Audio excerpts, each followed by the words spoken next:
Welcome everybody to port day number 2 on our 7-day Western Caribbean cruise aboard the Regal Princess.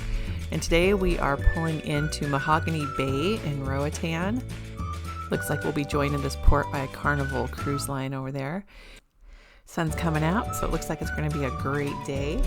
Nate and I are taking an excursion today. We're going to a cacao plantation to watch the whole process of the cocoa bean from the tree to how it's dried and all the way through to making our own chocolate.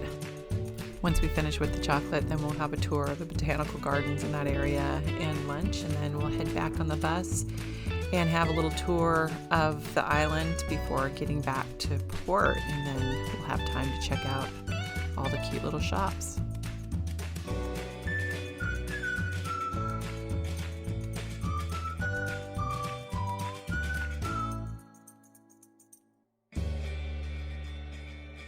The ships let you off right in this cute little port town with very colorful buildings, all sorts of tourist shops.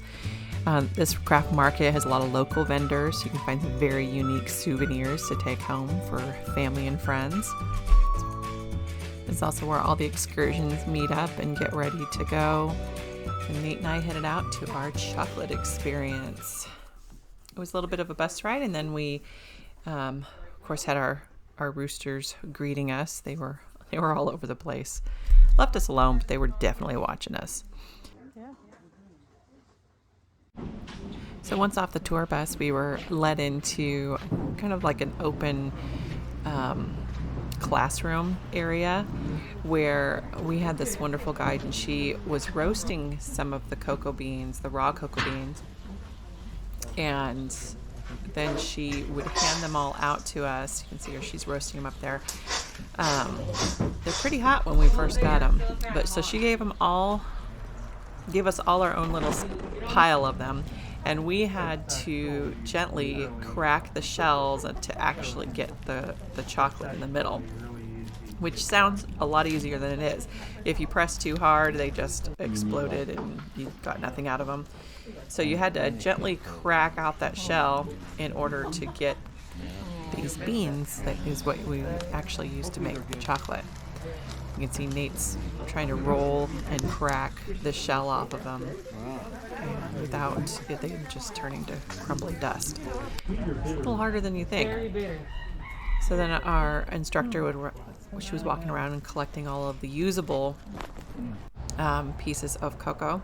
And up front, she's adding a little bit of powdered sugar in there, and she ground down the beans that we gave her, and then was cooking them over some heat to basically turn it into that liquid chocolate.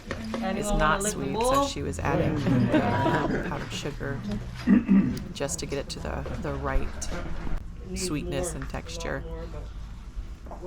And this was quite a process. She was up there for quite a while stirring this, and it was very hot under this shelter. She was up there with the hot plates, so hats off to her. She was getting a workout with the cocoa beans and the grinding. You can see how important these beans were in the culture. I mean, they used them as currency to buy food, to buy livestock, and unfortunately also to buy people to help work on these plantations. So the cocoa bean was just a very important resource.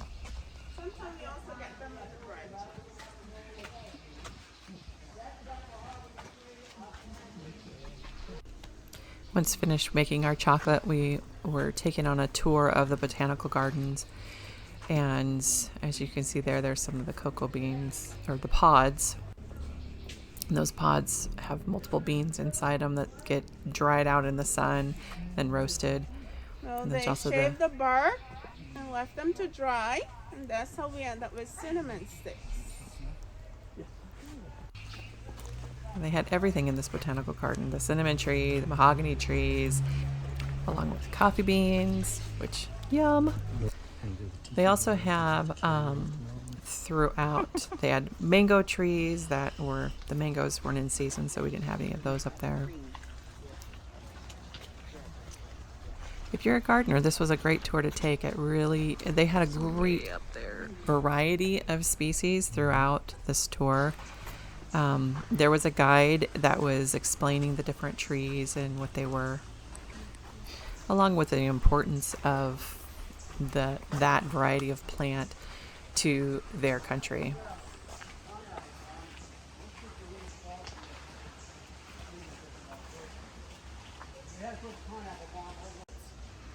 This is called a pandanus or screw pine.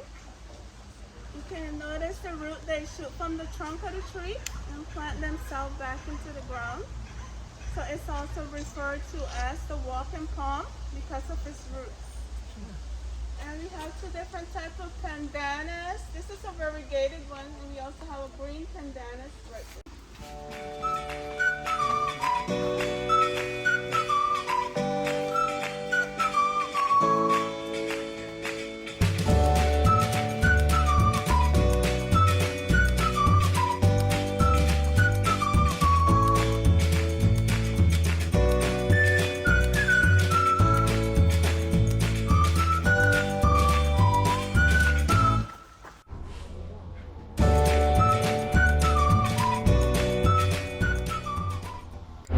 Once the tour was completed, we were led back to the beginning, where there was a building, and they served us a traditional Honduras lunch with chicken, rice, beans, fried plantains, a delicious fresh lemonade.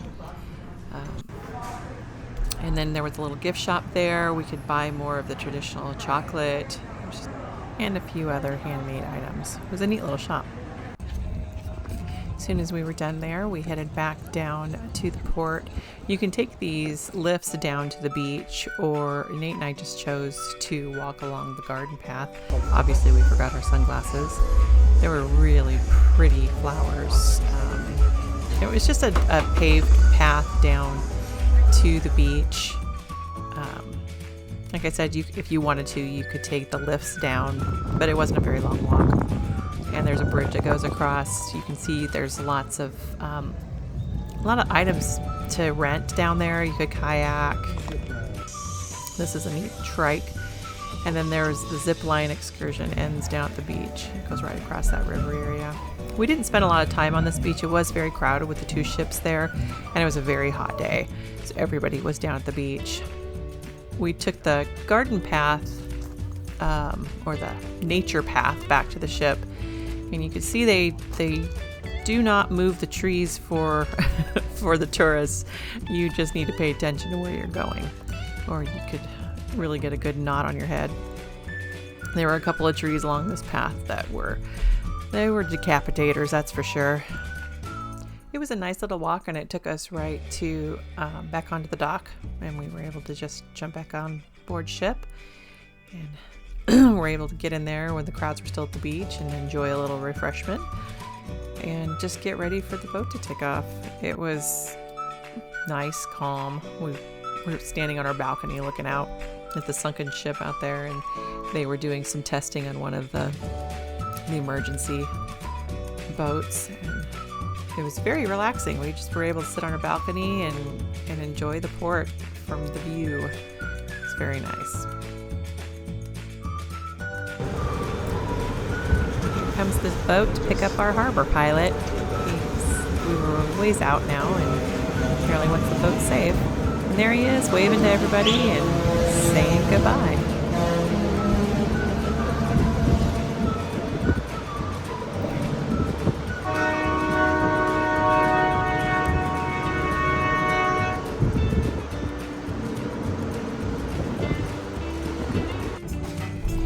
We decided to end this day back down at the Good Spirits Bar, and this bartender, she was wonderful. She was there each night, and she'd make all these amazing drinks and explain how they were all made.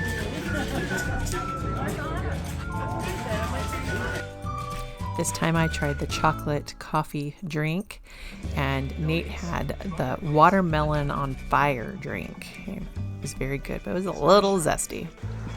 Well, I hope you enjoyed Mahogany Bay with us, and you join us next time when we stop in at Belize and we do a little cave tubing.